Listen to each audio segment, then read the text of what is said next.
Welcome to the latest episode of Smart Coffee Break, the productivity podcast brought to you by Nestle Coffee Partners. Today, I want to talk about teamwork. How do teams behave? What's the chemistry inside the group and between different teams? And how can workplace design help teams to get where they want to go? One man with a real insight into all of this is San Francisco designer Primo Orpilla of Studio O&A. Primo is one of the busiest and most experienced workplace architects in Silicon Valley, responsible for projects for some of our best-known tech firms, including Microsoft, Uber, Slack, and Facebook. These companies place a premium on teamwork and are willing to invest in offices that make teams tick. Primo, welcome. Tell us, first of all, about your company, Studio O&A, and how you came to be designing right at the heart of the Silicon Valley collaborative hothouse. So it's kind of interesting. When I finished design school, I actually went to school in San Jose in the Silicon Valley, probably well before the name Silicon Valley was coined. And I began my first, work in Sunnyvale, Mountain View, well before all the really cool companies were there. Was a lot of electronics firms. And I dealt with kind of creating space and managing and helping create strategic sort of moves in the interiors. So I started my career in the Valley.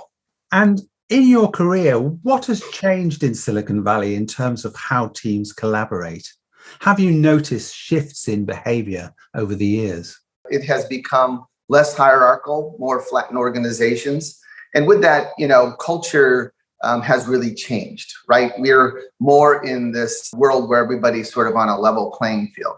And I think before it was more hierarchical. Managers and, different levels of strata would sort of share out information and new inventions, where now we want inventions to kind of percolate and come from anywhere in the company. So you have as much, say, a junior engineer or developer as a senior engineer or a VP or director. Everybody is contributing. So we wanted to create that type of environment. So I would say from there to now, it is very flattened in that sense. Innovation is what is king, and we want it to happen everywhere and as many times as we can. So in a way, that's what's changed. I would say the way information and engineering is processed is less linear and more organic. And in terms of innovation, have you noticed teams being put together in different ways and different teams coming together in different formations? Yeah, so I think that's like the $1 million question.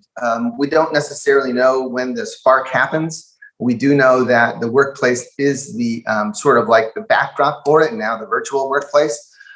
Big concerns on how that will precipitate and how it will manifest in the future. But for right now, when we come to the campus or when we're working with our colleagues, our hope that we meet other people and we cross-pollinate, and then an idea sparks and that turns into the next innovative idea. And that happens in many places in the campus. It's quite ironic, isn't it, that Silicon Valley has a history in terms of military R&D, and yet we've moved away from a hierarchical command and control structure to something that's more complex, more unstructured.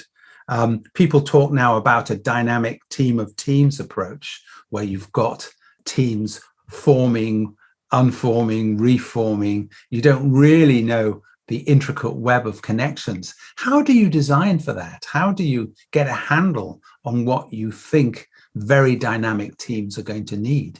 I did start in the Valley when they were building satellites, missiles, and tanks, and kind of every piece of war machinery. And then that all sort of faded away for personal computers, handheld phone devices, and social media, and everything that helps you do your work today. So I think that whole command and control structure really kind of fell away. I think even you would say that, empowering and giving sort of initiative to others to begin starting to make their own decisions spurred this idea generator, this idea that when you come to the Valley, your thinking and engineering matters. So we wanted to give that ability for your work to end up on the website or end up in product immediately.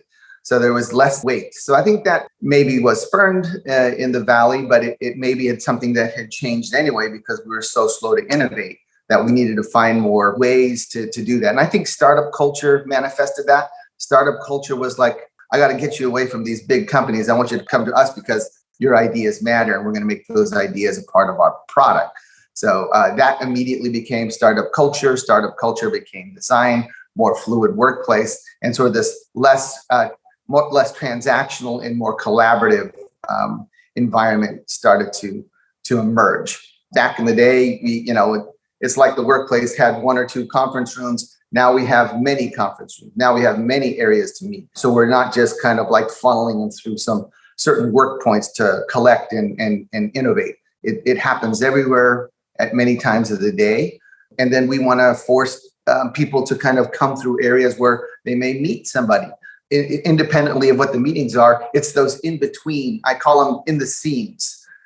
Those areas that are not necessarily on the everyday route, but you may be going them because your ritual is to read the newspaper or get a cup of coffee or sit on the lawn or whatever it is.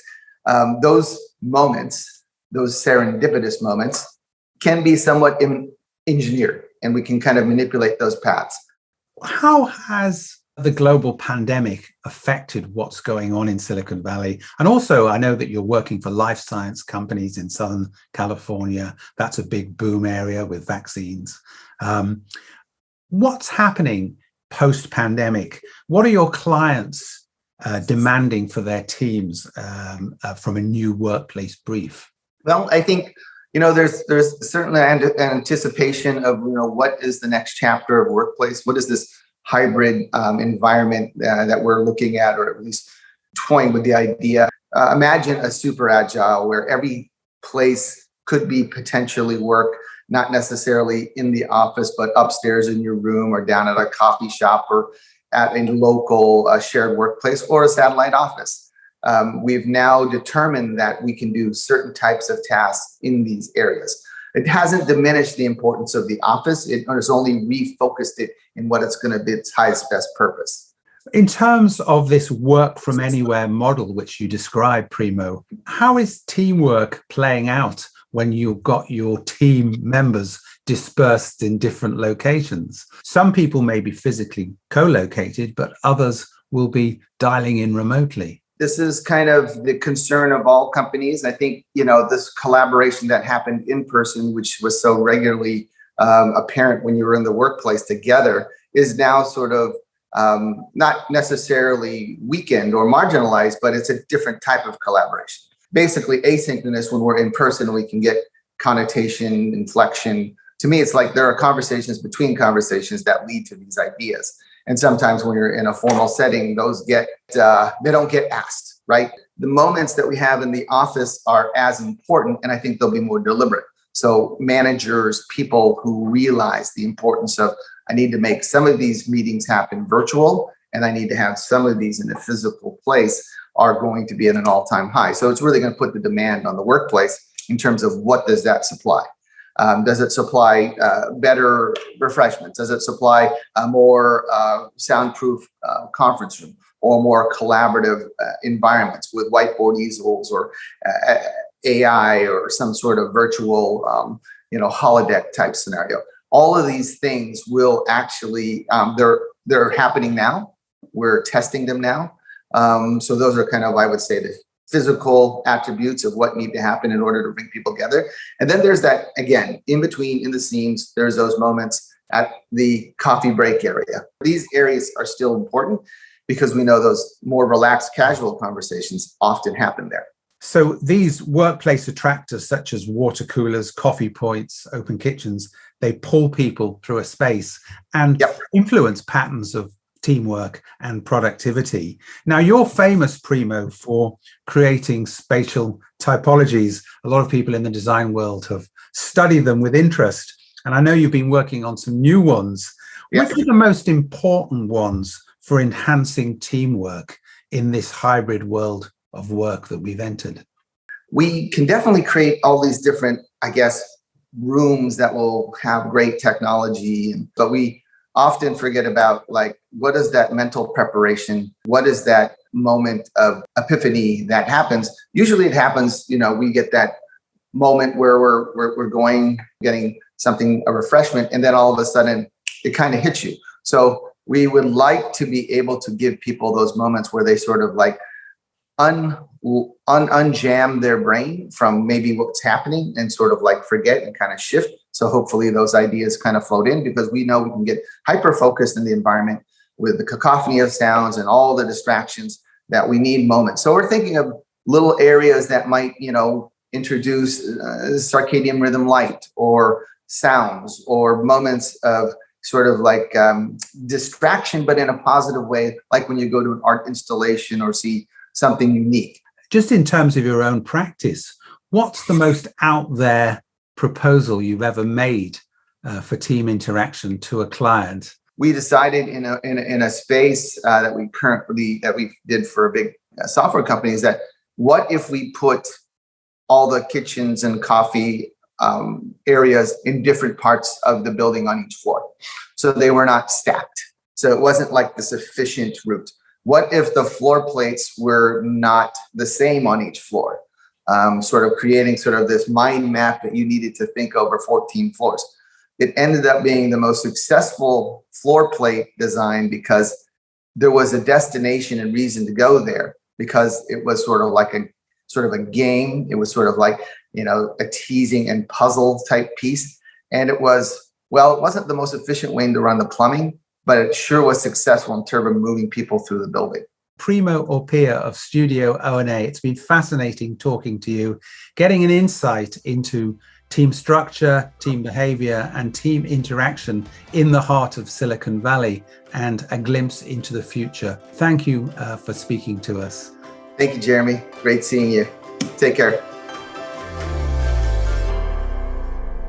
For more information on how coffee can help productivity in your workplace, contact Nestlé Coffee Partners or visit our Smart Coffee Hub on the link provided to download the playbook.